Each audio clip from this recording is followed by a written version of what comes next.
গতকাল ঐক্যমত্য কমিশনের সঙ্গে যখন সর্বদলীয় বৈঠক হলো, সেই বৈঠকে অনেক কিছুই হয়েছে। বিএনপি নেতার সঙ্গে এনসিপি আহ্বায়কের তর্কাতর্কি হয়েছে। এরকম ঘটনা যখন আমরা দেখেছি, তখন আরেকটা বড় ঘটনা গতকালকে ঘটেছে। এই বৈঠক এবং সরকারের সর্বশেষ অবস্থান সেটা নিয়ে একেবারে সন্তুষ্ট না বিএনপি অন্যান্য দলের মতো। এবং গত রাতে বিএনপির স্থায়ী কমিটির জরুরি মিটিং হয়েছে। সেই জরুরি মিটিংয়ে বেশ কিছু সিদ্ধান্ত নেওয়া হয়েছে। সেই সিদ্ধান্তগুলো তারা কার্যকর করতে পারবে, সেই সিদ্ধান্তগুলো মন্থর গতির সিদ্ধান্ত হলো নাকি দ্রুত গতির সিদ্ধান্ত হলো, সেটা একটা প্রশ্নবোধক চিহ্ন তো থাকবেই। সেই আলোচনাটা করে বোঝার চেষ্টা করব বিএনপির স্থায়ী কমিটির সর্বশেষ রাজনৈতিক অবস্থা নিয়ে কি ভাবছে, তারা কত দূর যেতে পারবে, সরকারই বা এই ব্যাপারে কি করবে। যখন কিনা আওয়ামী লীগ নির্বাসিত, আওয়ামী লীগের আলোচনা হচ্ছেই না একেবারে, তখন বিএনপিকে নিয়েও এক ধরনের মোটামুটি খেলাই শুরু হয়েছে মনে হচ্ছে। সেই আলোচনাটা করার চেষ্টা করবো এই ভিডিওতে। থাকবেন পলিটিক্স টিভির নিয়মিত আয়োজনে।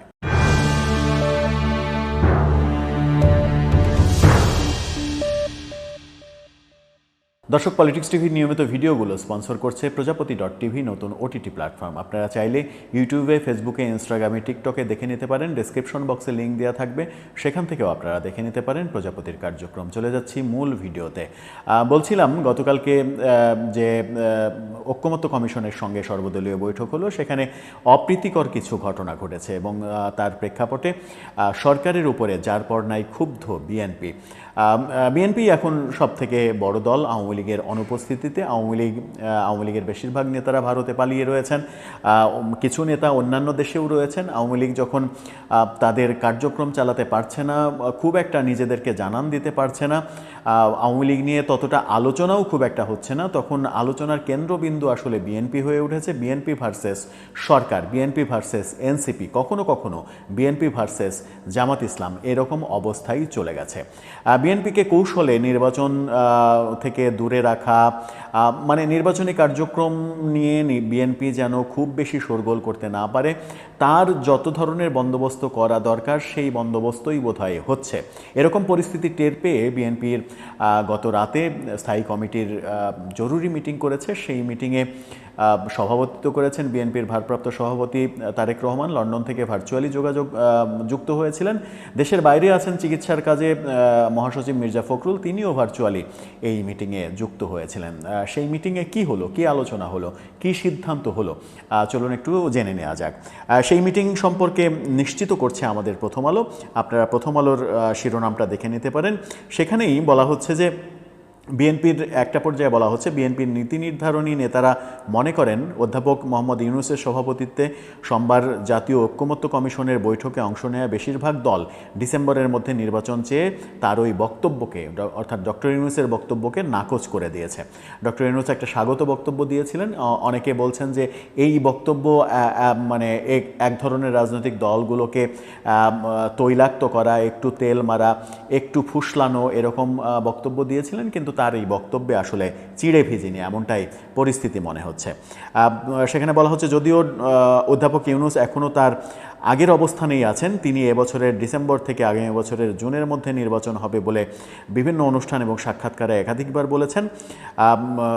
প্রথম আলো যেটা জানতে পেরেছে, বিএনপি আগামী ডিসেম্বরের মধ্যেই নির্বাচন আদায়ে সরকারের ওপরে চাপ তৈরির গণতান্ত্রিক প্রক্রিয়ায় সব ধরনের চেষ্টা এখন চালিয়ে যাবে। এখন গণতান্ত্রিক প্রক্রিয়াগুলো কি, সেটাই এখন বড় বিষয়।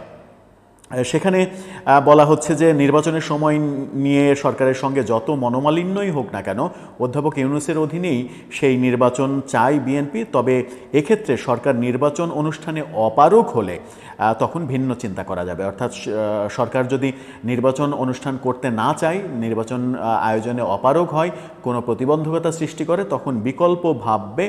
অর্থাৎ সেটা ভাবতে অনেক সময় লাগবে বিএনপির, সেরকমটাই মনে হচ্ছে। এজন্য ডিসেম্বরের মধ্যে নির্বাচন আদায়ের লক্ষ্যে সমমনা রাজনৈতিক দলগুলোকে একসঙ্গে রেখে কর্মসূচি অব্যাহত রাখার সিদ্ধান্ত নিয়েছেন তারা।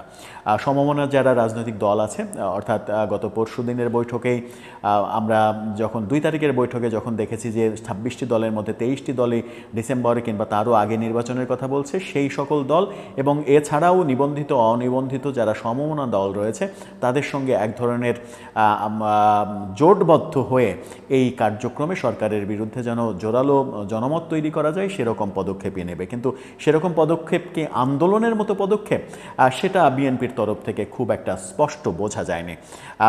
তারা বলেছেন এছাড়া তাদের মধ্যে আলোচনা হয়েছে উচ্চ আদালতে রায়ের পরে ইশরাক হোসেনকে ঢাকা সিটির মেয়র সেখানে শপথ না পড়ানোর সমালোচনা করা হয়েছে।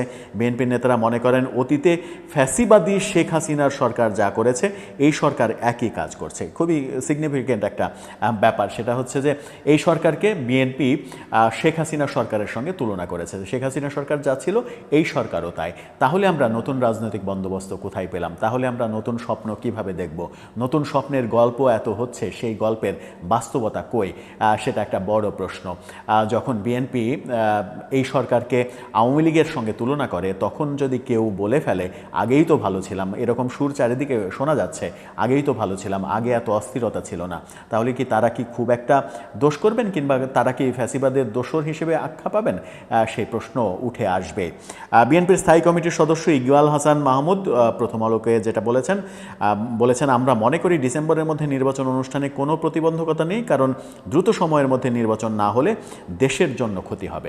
অর্থাৎ দ্রুত নির্বাচন না হলে যত নির্বাচন ডিলে হবে তাতে দেশের ক্ষতি হবে, এমনটা বিএনপি মনে করছে। এখন তারা সমমনা দলগুলোকে নিয়ে হয়তো ঈদের পরে, আবারও সেই ঈদের পরের প্রসঙ্গ আসছে, ঈদের পরে কর্মসূচি দেওয়া শুরু করতে পারে। কিন্তু বিএনপির এই বৈঠক থেকে এমন কোনো একমাত্র বর্তমান সরকারকে শেখ হাসিনা সরকারের সঙ্গে একই পাল্লায় মাপার ব্যাপারটা ছাড়া খুব একটা যে নতুন কিছু আসলো সেটা আসলো না। সমমনা দলগুলোর সঙ্গে গণতান্ত্রিক প্রক্রিয়ায় যা করা দরকার সেটা করবে। এখন গণতান্ত্রিক প্রক্রিয়ার মধ্যে কি পড়ে? গণতান্ত্রিক প্রক্রিয়ার মধ্যে তো হরতাল অবরোধও পড়ে, গণতান্ত্রিক প্রক্রিয়ার মধ্যে সংগ্রাম, আন্দোলন, সমাবেশ, মিছিল, মিটিং এগুলোও পড়ে। সেগুলো কি করবে বিএনপি? নাকি বিএনপি শুধুমাত্র টেবিল টকের মাধ্যমে এগোতে চাচ্ছে? টেবিল টক, সভা, সেমিনার, সিম্পোজিয়াম, মিডিয়াতে কথা বলা, এভাবেই কি বিএনপি আগাবে? এভাবে আগালে কি সরকারকে কোনোভাবেই তারা বাগে ফেলতে পারবে? সরকার কি তার অবস্থান থেকে নড়বে? আমার মনে হয় না যে নড়বে, কারণ সরকারকে তার অবস্থান থেকে টলাতে হলে বিএনপিকে একটা বড় আন্দোলনের দিকে যেতে হবে। সেই আন্দোলনে যাওয়ার মতো পরিস্থিতি বিএনপির আছে কিনা, কিংবা বিএনপি সেই আন্দোলনে আদৌ যেতে চায় কিনা, কিংবা বিএনপি সেই আন্দোলনে গেলে আবার দল হিসেবে তারা বিপদে পড়ে কিনা, কারণ তাদের সামনে একটা বড় প্রতিবন্ধকতা দাঁড় করানো হয়েছে। 21শে আগস্ট গ্রেনেড হামলা মামলার যে আপিলের অনুমতি পেয়েছে সরকার, সেটা কিন্তু একটা বড় দেয়াল হিসেবে কাজ করবে। বিএনপি যে কোনো সিদ্ধান্ত নিতে যাক না কেন সেইটার কথা ভাববে যে সামনে ওই ব্যাপারটা রয়েছে। সরকার যদি ওটা প্রয়োগ করতে চায় তাহলে বিএনপির অনেক নেতাই আবার নতুন করে বিপদে পড়তে পারেন।